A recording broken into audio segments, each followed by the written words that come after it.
using generative AI. So of all the things that you do in your job, which things are the best candidates for generative AI? And no surprise, we've got an acronym for it called TIPS. Stands for time, importance, pleasantness, and sufficient data. So let's talk about what all these mean and how you'd use this. Generative AI is all about saving time, saving money, making money by making things faster and better. So the 4 dimensions you want to look at any task in your office with are: how much time does a task take? If a task takes you 2 seconds, it's probably not a good candidate for generative AI. It'll probably take you longer to run the prompt than it does to, do the task right now. And so that's not a really great candidate. If a task takes you 10 hours, yeah, that's a good candidate. If you can chop that down even in half with generative AI, that's a really good candidate for use of it. Second, importance. How important is the task? The more important a task is, I would argue the less you should consider it for generative AI, because it's going to require more human review. For example, should you replace, say, a radiologist with generative AI? Replace? No. Second opinion? Yes, but replace? Absolutely not. Should you replace your lawyer with generative AI? Absolutely not. Should generative AI maybe help do a first draft? Yes. But think about all the other tasks that you have, some of which aren't important, right? Oh, I got to do expense reports. I got to, write this memo. I got to do this summary. Got to do this. Which tasks you're like, does anyone really care?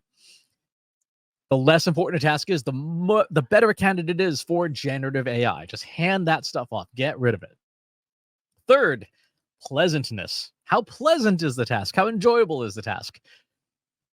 The less pleasant it is, the better a candidate it'll be for generative AI. And this one's really important for executive buy-in. If you can show someone who is maybe skeptical about the benefits of AI, show them, hey, here's this. I know you hate this task. I know you hate doing it every month, whether it's writing your speech for your all hands staff meeting, whether it's writing sales pitches, whatever the thing is, you hate it, and you can show someone how to replace it with generative AI, they're going to be in. Like, I can stop doing that. Great. Where do I sign up? Here's the credit card. Go get me some AI.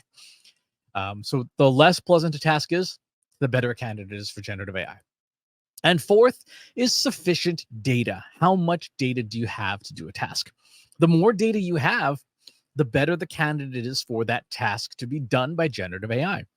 So if you, for example, were trying to do an expense report and you don't have a template for that for your company, generative AI might or might not do a good job.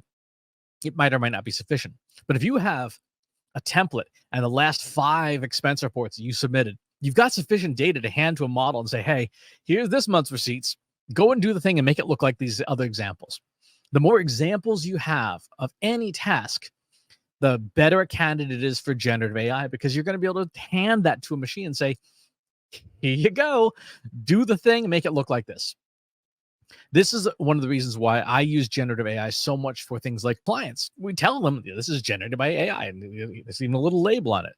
So we're not hiding anything, but things that the customer expects it in a specific form anyway. So let's let the machine do it. Let's let the machine not miss details. So one of the things, for example, I do is with a secured model, I will take the contents of an inbox or a client over the last month and dump it all in AI and say, hey, summarize the month. What did we do? Because I forget all the emails going back and forth and me and notes and all this stuff. I forget. I don't have to forget. I can have AI read all that and say, here's what you did this month. And here's what's still outstanding, or here's if you have sufficient data, great tool. So that's the framework that I would recommend. How do you put it into play? Make a list of tasks and put TIPS at the top, hit the columns, and put scores for each of these things. How much time does it take a task take? A scale to 1 to 5, where 5 is the most time is a task. The least important tasks should get a 5, right? Because we ultimately want to add all these up. How pleasant is a task? The least pleasant task should get a 5. And then how do you have sufficient data? The most data should get a 5.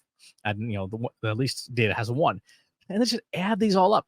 If something gets even a 10, you might want to use AI for that. 15 should definitely be considering AI. And if it's a 20, hand that off to AI as soon as you possibly can. Get it out of here.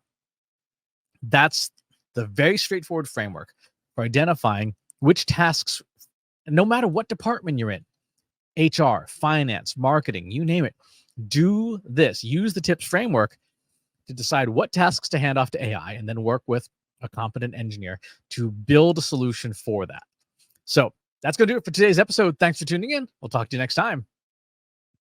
If you enjoyed this video, please hit the like button. Subscribe to my channel if you haven't already. And if you want to know when new videos are available, hit the bell button to be notified as soon as new content is live.